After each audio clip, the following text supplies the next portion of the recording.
Hello, my favorite listener. Welcome back to Into the Dark of the Woods. We're back. I told you, short break, needed a little time to rest and recharge. This is episode 16. If you're keeping score at home, this is episode 1 of The Birch Bride. As always, this is a Rust Belt Studio production. We have the other two shows, Mikey and the Garden Arch and The Engine of War. Both of them run Tuesdays opposite each other every other week. I know it's been a minute, so settle in. The show is about to start.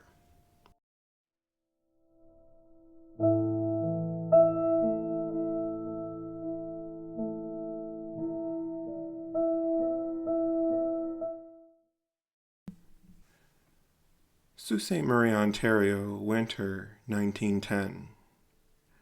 Marcel Emery worked the trap line the way his father had taught him and his father before that, not quickly, not slowly, correctly. The woods north of Sault Ste. Marie had a way of thinning a man down to what mattered. Snow settled into the low places and stayed there. Birch and pine held themselves apart just enough that you could move between them without feeling crowded. The river lay to the south, broad and patient, carrying sound further than it carried ice. Marcel knew where it narrowed, where the current cut hardest, and where the crossing held even in the winter. He rose before the light and walked while the snow still bore his weight. The traps were where he had left them. Some were sprung, some were empty. He took what was there and reset what needed resetting. When a snare failed, he adjusted the angle. When a stake loosened, he drove it deeper. He did not curse the cold or praise his luck. The line was not a conversation. By midday, his pack was heavy with fur, fox, marten, one hare taken clean. He turned back toward town with the steady gait of a man who had already measured the distance in his bones. Near the river, where the trees gave way and the wind cut sharper, Marcel stopped to rest his shoulders. He set the pack down and took out the small leather pouch he carried at his belt. Inside were the things his hands expected to find there: a knife honed thin from years of honest use, a wooden wedge smooth from the handling, shaved to a familiar taper, a short peg squared on one end, round on the other, and a spoon, plain, serviceable, carved shallow enough that it wouldn't split with heat. He had made all of them himself, not at once and not for any particular purpose. He whittled when the lines were set and the day still had room in it. He whittled while waiting for water to boil or when listening to the wind move through bare branches. The pieces accumulated because his hands did not like to be empty. Marcel took up the wedge and turned it once between his fingers, a habit, nothing more. He shaved the edge lightly, one clean stroke to freshen it. The curl fell onto the snow and caught the light before disappearing. Satisfied, he put it back in the pouch. When he reached the river, the sound of industry rose to meet him, water moving through the iron, the low thunder of the locks, the distant shout of men whose work was louder than his own. The St. Mary's River marked a line that Marcel crossed often enough it barely registered, Canada on one side, the States on the other, French on both. He crossed when the ice allowed and waited when it did not. In winter of 1910, the crossing was easy. On the American side, Francois Tremblay's warehouse sat near the mill, close enough that steam and the damp fiber scented the air even in the cold weather. Francois bought furs because it made sense to buy what the region produced. Cloth moved south, pelts moved east, money circled back again. Marcel stepped inside, stamped the snow from his boots, and waited. That was greeting enough between men who had done business more than once and never found reason to complicate it. Marcel set the pack on the counter and loosened the ties, and the pelts were laid out neatly, prepared with the care of someone who expected them to be examined closely. Francois ran practiced fingers along the fur, checking the hide, weighted the quality against the season, and Marcel watched without tension. He had already done the work that mattered. Behind Francois, a door stuck on its frame, swollen from freeze and thaw. When Francois pushed it closed with his shoulder, it caught again and complained. Marcel noticed. He always noticed. He reached into his pouch without comment and took out the wooden wedge, and he slid it into the place at the hinge, tapped it once with the handle of his knife, and shaved the excess clean. The door swung true and the wedge held. Francois glanced at the repair, then at Marcel. No thanks were exchanged, none were required. Some things simply continued because men knew how to keep them that way. Money changed hands, and Marcel nodded once and turned back toward the river, his pack and pouch lighter now. He did not think of the future as he walked. He did not imagine a life different from the one that already fit him. He had work. He had tools. He had enough. And for a man like Marcel Emery in the winter of 1910, that was the measure of things. For Francois, his daughter Augustine measured books and loved them for the way they stayed where you put them. She liked the feel of paper that had been handled enough to soften but not enough to fray. She liked ink that held its shape and did not bleed when pressed. She liked margins, the quiet order of the lines behaving themselves. In school, she learned quickly, not because she was eager to impress, but because learning felt like fitting something into place. What she did not love were the boys. The boys in Sault Ste. Marie learned their lessons loudly, and they recited as if performance might make knowledge stick better. They postured even when seated and spoke of futures that did not require them to do anything difficult. Their hands stayed clean on purpose. Augustine understood early that this was not a failing as much as it was a difference. The town made boys who expected the world to meet them halfway. The mill and the warehouse made men who did not expect anything at all. She helped her father because she wanted to, not because he asked. Francois Tremblay never insisted on her presence among the ledgers and crates, but he did not discourage it either. Augustine learned to tally receipts, to recognize grades of fur, and to notice when a man waited too long before speaking. She learned that labor left marks even when men tried to hide them. She loved school and planned to teach. That much she had decided before she finished her own lessons. Teaching felt like work that mattered beyond a season. It was quiet work, patient work, and it built something you could not stack or ship, and that appealed to her. But she preferred the warehouse. There, men arrived with winter still clinging to them, and their boots tracked snow onto the floor. Their coats steamed faintly as they warmed. These men did not perform, they did not flirt, they stood and waited while the labor was examined, and when the transaction was finished, they left without fuss. Augustine watched them the way other girls watch dances. Francois noted this long before Augustine ever spoke of it. He was not a sentimental man. He had built his business by understanding what lasted and discarding what did not, and he knew the difference between interest and fantasy. He saw how Augustine's attention followed men whose lives were already formed, men who did not need to invent themselves for an audience. He also saw the years passing. By 1910, Augustine was no longer a girl waiting to be matched at a social. She was educated, capable, and entirely uninterested in the rituals meant to move young women toward polite marriages. Francois had fielded the usual questions: respectable families, safe prospects, boys who would inherit something tidy. Augustine listened when he mentioned them and then returned to her books or the warehouse without comment. Francois did not press her, he waited. He believed, perhaps stubbornly, that a thing done at the wrong time was worse than a thing left undone. Still, he knew the town would not wait forever, and a daughter who did not marry became a subject of speculation, and speculation was a form of noise Francois did not tolerate in his life. So when Marcel Emery came in with his pack and fixed the door without being asked, Francois watched his daughter instead of the repair. He saw the stillness in her and the way her attention sharpened, not flared, the way she did not smile reflexively or drop her gaze. She looked at Marcel the way she looked at a loom that had been set correctly with appreciation, not excitement. Francois filed that away. That evening, when Augustine spoke plainly, "I like that man," Francois did not feel surprised. He felt relieved that she had chosen and relieved that her choice made sense. He tested her words carefully, asking questions that were not meant to dissuade her, but to measure the depth of her resolve. Augustine answered without embellishment. She did not claim love. She did not speak of happiness. She spoke of work, of endurance, of what it meant to build a life that did not collapse under its own promises.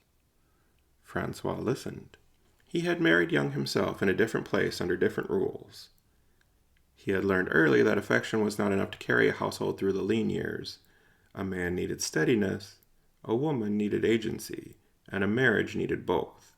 When Francois told Augustine that Marcel was maybe a little long in the tooth, but if that was the kind of man that she favored, she could do no worse, it was not a dismissal. It was the closest he could come to approval. Francois saw in Marcel a man who had already survived what most boys still imagine, a man whose life did not require smoothing, a man who would not need to be instructed in responsibility because he already carried it with him. Augustine accepted her father's consent the same way she accepted everything else that mattered, quietly, with certainty. The path ahead did not look easy, but it did look true, and that, to Augustine Tremblay, mattered more than ease ever could.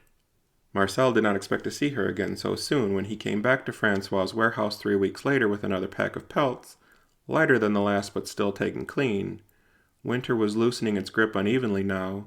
Some mornings the snow held, others it gave way underfoot without warning. The crossing held, and the river made its usual noise. The warehouse door swung easier this time, the wedge still seated where he had left it. Augustine was waiting. Not hovering, not watching the door. She stood near the counter with her hands folded as if she placed herself there deliberately and intended to remain until something resolved itself. Marcel pushed just inside the threshold, not because she startled him, but because her presence altered the shape of the room. He had not thought about her in the intervening weeks, not deliberately. She had not followed him into the woods or surfaced in his thoughts while he worked. That was not how his mind operated. But seeing her again brought with it a small, undeniable pleasure, the kind that arrived without permission. She looked younger than he remembered. Not foolish young, simply young in the way that made Marcel suddenly aware of his own years. He had lived 8 winters more than she had. 8 winters meant scars that no longer registered as injuries. It meant habits that hardened into structure. It meant a life already shaped, not waiting to be shaped again. Back then, 8 years was not a detail, it was a gulf. Marcel set the pack down and loosened the ties with hands that had done this often enough to move on their own. He did not look at Augustine while Francois inspected the pelts. He did not want to presume that her presence meant anything had changed. Augustine, however, watched him without embarrassment. She had decided to be there, the decision had cost her something, anticipation perhaps, or nerves, but she did not show it. She stood the way she stood in classrooms and hallways, straight back, attentive, unafraid of silence. Francois finished his inspection and looked up, and his gaze moved between the two of them and settled, as it always did, on what made sense. "Emery, my daughter has something to ask you." Marcel looked at Augustine then properly. She met his eyes with a challenge or coyness. "I wanted to know if you would walk with me." Walk. It was an ordinary word, stripped of performance. Marcel felt the weight of his years again, not as regret, but as a caution. He had not avoided marriage out of fear, he had simply never looked for it. His life had fit him. He had grown into it the way a man grows into a well-worn coat without noticing the seams. Augustine, however, did not look like someone who would be folded into another person's life without consequence. She looked like someone who would require space, and Marcel respected that. "I am older than you." "I know." He waited, expecting her to fill the space with reassurances or apologies, and she did neither. "I have work." "I have work too." Marcel considered her then, not as a passing beauty, not as a possibility he had overlooked, but as a woman standing where she had chosen to stand. He did not feel the rush of something new, he felt the slow, steady recognition of something that could last, and it surprised him, and it pleased him. Not again because he had been searching for love, but because he had not been searching at all. "Yes, we can walk." Francois nodded once and returned to his ledger, the matter settled to his satisfaction. He had never believed in dragging things out longer than necessary. They walked along the edge of town where the ground had begun to soften. Snow retreated into shadows and water ran in narrow channels beside the road. They did not speak much, and when they did, it was about distance, weather, the direction the land sloped when you moved north. Marcel spoke of Grand Marais without intention, the way one speaks of a place that has always been there in the back of his mind. Augustine listened and asked about light, about wind, about how far sound carried in winter. Neither pretended this was romance. This was alignment. When they parted, there was no promise exchanged, no expectation named, but something had shifted quietly and irrevocably.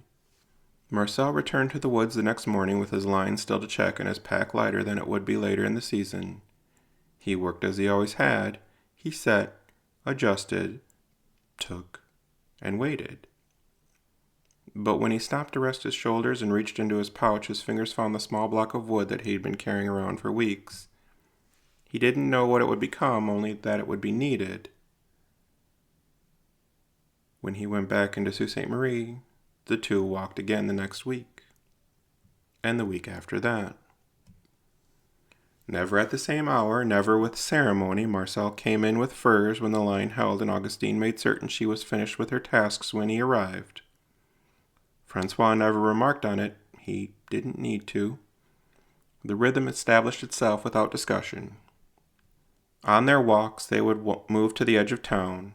Snow receded into low places and lingered in the shade of trees that had not yet decided to give up winter. Meltwater cut narrow paths through the dirt and froze again at night, making the road uneven in a way Marcel adjusted to without thinking. Augustine learned his pace quickly. He did not hurry, but he did not drift. He walked the way he worked, with intention that did not announce itself. She found she liked that. It left room for thought. They still spoke of ordinary things. Marcel explained how snow lay differently depending on the wind and what that meant for animals that ran light versus those that burrowed. Augustine spoke of the schoolhouses and she hoped to be placed in come fall, how she preferred older children because they asked fewer questions meant only to be heard. Sometimes they walked without speaking at all. The silence between them did not stretch or strain. It sat comfortably like a bench that had already been worn to the right shape. Marcel did not feel the need to fill it. Augustine did not mistake quiet for disinterest. On the fourth walk, Marcel mentioned where he kept his line north of town, not as an invitation, just as a fact. Augustine listened carefully, mapping the distance in her head. She asked how long it took to reach water in winter. Marcel told her, and she nodded and asked no more. On the next walk, Augustine told him plainly that she intended to teach, not someday, in the fall. Marcel did not ask how long. He did not ask whether she would stop once she was married. He only said that a house near Grand Marais would be quiet enough for study and sturdy enough for winter if it was built correctly. She had smiled at that, small and brief, as if a piece had clicked into place. By the seventh walk, they had stopped pretending that these were coincidences. Marcel had noticed that Augustine dressed for the road, not for town, sensible boots, a coat that did not restrict her shoulders, gloves that allowed her fingers to work if they needed to. She noticed that he began timing his crossings so that he would arrive when she was free, even if it meant waiting an extra day with his pack. Neither mentioned it. Once they paused where the land dipped and the wind came clean off the river. Augustine asked him how long he intended to keep trapping, and Marcel answered honestly, as long as it made sense. She accepted that without question. Another time, Marcel asked why she preferred the warehouse to the parlor. Augustine told him she liked places where people did not pretend to be finished products. He considered that, and he nodded. They did not touch, not out of restraint, but because nothing required it yet. What they were building did not need proof. Francois watched it all unfold from a distance as men who have lived long enough to understand these things do. He saw his daughter returning home with steady steps, not flushed or distracted. He saw Marcel's visit settle into pattern. He saw no signs of hesitation that would require intervention. One evening, as Augustine gathered her books to leave the mill, Francois said, "If you intend to marry, spring is better than fall." Augustine looked up. He was not teasing her, he was planning. "Yes." Francois nodded and returned to his work. The next time Marcel came in, Francois spoke to him directly and without preamble. "You should build before winter and before the school term." Marcel did not ask whether this was permission or instruction. He understood it for what it was, acknowledgement that a life was already forming. Yes. Augustine came forward then, stood on her toes, and kissed him lightly on a stubble-pocked cheek. That was all that needed to be done. The walks continued, but they changed shape. They stretched further, they lingered longer. They turned, almost without noticing, toward land that lay north and open, and by the time the river ice began to weaken for good, marriage no longer felt like a question waiting to be answered, and that was enough to end the beginning.